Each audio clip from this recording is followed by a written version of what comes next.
Rapaz, não vou dar uma posição fechada para vocês nesse programa, isso já é um spoiler. Mas acredito que nós vamos, como de costume, passar elementos para vocês conhecerem essa história sem muita lenga-lenga, de forma que vocês possam tirar suas próprias conclusões, ou mais que isso, vocês terem as suas opiniões finais. Quem sabe a gente ajuda nisso aí. Eu acho melhor assim, porque aqui não é escolinha, né? Aqui é ponto de parada para informação. É 3, 2, 1.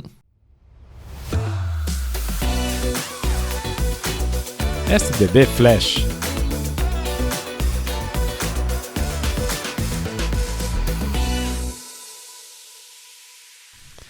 Muito bem, vamos começar pelo começo. Inegavelmente, o TikTok é uma piscina de fezes controlada pelo governo chinês. Notem o seguinte, o TikTok em si não existe na China, como nós temos aqui. Lá existe o TikTok deles, o equivalente, que é o Douyin, e que não permite a parte de baixaria que a gente tem aqui. Claro que o TikTok tem coisas legais, eu não vou ficar bancando o pudico, até porque de verdade eu nem uso tanto ele.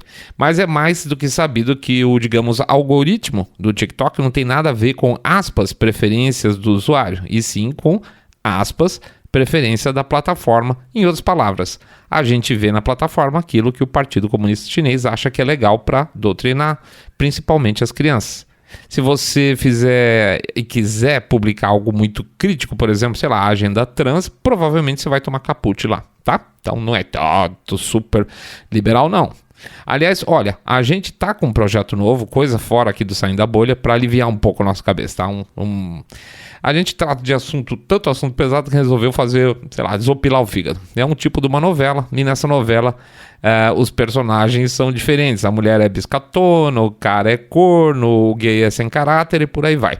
É politicamente correto ao extremo, tá? Pergunta se a gente consegue subir isso no TikTok. Não consegue. Até agora, dos 6 capítulos do piloto que a gente fez, só 2 conseguiu subir no TikTok. E aí eu pensei, pode ser por causa de linguagem, tá? Porque tem uma personagem que o bordão dela, quando ela tá desinteressada no assunto, ela fala, caguei, tá?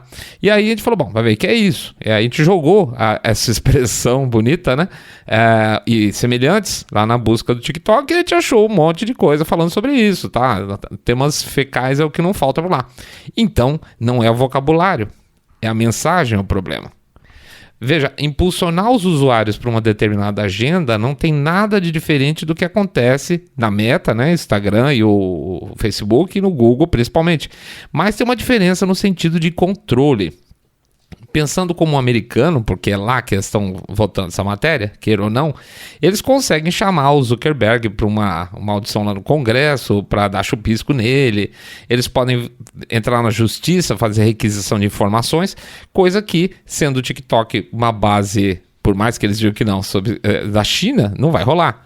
O TikTok, no máximo eles conseguem chamar o CEO da ByteDance, que vai falar que ele é de Singapura, não sei de nada, entendeu? O cara não apita nada. Portanto, o grande problema lá é o fato da empresa ser de propriedade indireta do que eles chamam de um governo estrangeiro inimigo.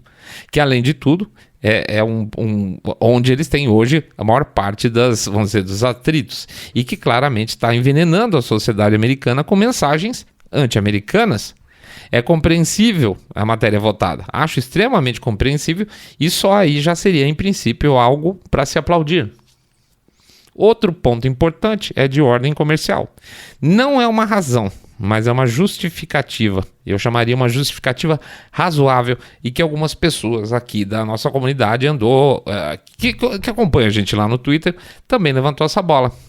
Nenhuma plataforma estrangeira pode operar na China. Por que deveriam os americanos, então, permitir o contrário? Eu me alinho com esse ponto de vista, em princípio, apesar das ressalvas com relação ao argumento. E eu digo ressalvas porque não é porque a China faz que os Estados Unidos devem fazer também. Na verdade, na maior parte das vezes, muito pelo contrário. Os Estados Unidos são uma economia aberta e esse tipo de coisa, em princípio, não faz parte do debate dos caras lá, tá? Mas é um argumento razoável, sim, tá? Pelo lado de que essa legislação não deveria passar, tem alguns argumentos interessantes também. É a velha história. Putz, lá vai o Estado meter o bedelho nas coisas. Olha, sim e não. Eu não sou minarquista para achar que o Estado tem que ficar de fora geral, até porque essa é uma disputa que se dá exatamente contra uma entidade centralizadora, entende? Que é o PCC, é o Partido Comunista Chinês. Então eu sou super liberal e eu estou conversando, dando liberdade ampla para um cara que é centralizador e manipulador. Eu não gosto da ideia de jogar um jogo onde só eu sou obrigado a seguir certas regras básicas. Portanto, chamar regras gerais para tentar dar uma nivelada no campo de jogo pode ser uma ideia razoável. Eu me lembro que no auge da gritaria da censura às contas conservadoras lá nos Estados Unidos, na época aí às vésperas da eleição, principalmente a eleição passada, do nada um monte de socialista começou a gritar: ai, mas essas plataformas são entidades privadas, censura é coisa do Estado, eles podem tirar quem eles quiserem. Lembra disso? Lembra dos socialistas defendendo os capitalistas naquela época? Pois é. Ou então tinha assim: e se você não concorda com as regras do YouTube, abre seu próprio YouTube, como se fosse uma briga de igual para igual de um pequeno youtuber brasileiro com a Alphabet. Portanto, não é assim que o pito toca na minha visão. A questão que me deixa balançado com essa história, especificamente... Bom, na verdade são duas coisas que me deixam incomodados nessa história dessa legislação. A primeira é um artigo perdido aí no meio dessa bill que diz basicamente o seguinte: se uma pessoa tiver uma plataforma e ela tiver interesses que são direcionados a partir de uma potência inimiga, essa plataforma pode ser banida. Muito bem. A ideia teórica aqui é que não basta ter grana vindo de fora, tá? Uma empresa estrangeira, investimento estrangeiro. O sujeito pode ser, digamos, um agente atendendo a uma potência estrangeira inimiga, com o objetivo de destruir a sociedade americana, tá? O cara não precisa ser financiado, basta ser guiado, por exemplo, a partir dos ditames do Putin, do Kim Jong-un, dos iranianos, por exemplo, tá? Parece fazer sentido e faz sentido até certo ponto, porque nem sempre é tudo questão de grana. Precisa de grana, mas às vezes é só, como é que eu posso dizer, ideológico. Mas o problema é o seguinte: como é que se prova isso? Lembra? O Trump é um agente russo. Falaram essa história por mais de 3 anos e até hoje tem democrata jacu que acredita nisso. Portanto, se o Trump é um agente russo, a rede dele, a Truth Social, poderia ser banida também, certo? Esse é o pepino. E tem uma questão de... É uma questão de mais subjetiva e que pode ser utilizada por qualquer grupo de poder de plantão para conseguir perseguir o opositor. Tá? Então, esse artigo especificamente fala assim: olha, se o cara for... ele estiver agindo de acordo com interesses externos, não está suficientemente definida para que não se possa fazer uma caça às bruxas, tá? A partir desse momento, automaticamente, um monte de gente já começou a falar: querem acabar com o X e com o Rumble. E isso me deixa um pouco de saco cheio, tá? É fácil a gente estar sempre em cima do muro tacando pedra, porque aí a gente não erra nunca. E tem muita gente com raiva nesse mundo agora. É compreensível. Essa turma que acaba atacando pedra em tudo acaba ganhando espaço por isso, porque está todo mundo com raiva. Eu não estou dizendo que esses influenciadores estão fazendo por má intenção, mas simplesmente porque eles acabam falando coisas que, vamos dizer, coisas do coração, sem pensar muito bem no que estão falando, e acabam tendo um discurso, um eco de discurso muito forte. Então, ser totalmente contra e totalmente a favor tudo, de verdade, gente, é o caminho mais fácil. Deve ter uma coisa melhor aí no meio. Se você for pegar... Trump, por exemplo, foi contra essa bill. O Matt Gaetz, que é um super maga, foi contra a bill também. Mas ele deixou claro por quê. Ele deixou claro pelo seguinte: ele foi contra porque ele achou que ela foi mal discutida e porque foi feita na chinelada, e aí gerou suspeitas de interesse para ele. E gera sim, eu concordo com ele. É muito fácil hoje em dia desconfiar na verdade, em uma legislação que passa com grande quantidade de votos democratas. Dá para dar cisma sim. Portanto, o que a gente deve estar vendo nessa história aí é um grupo meio heterogêneo de interesses, tá? Quem votou a favor dessa legislação, parte... está a fim de finalizar, acabar com a influência chinesa no TikTok nos Estados Unidos. E parte pode sim estar vendo uma oportunidade de beliscar outras redes sociais, tá?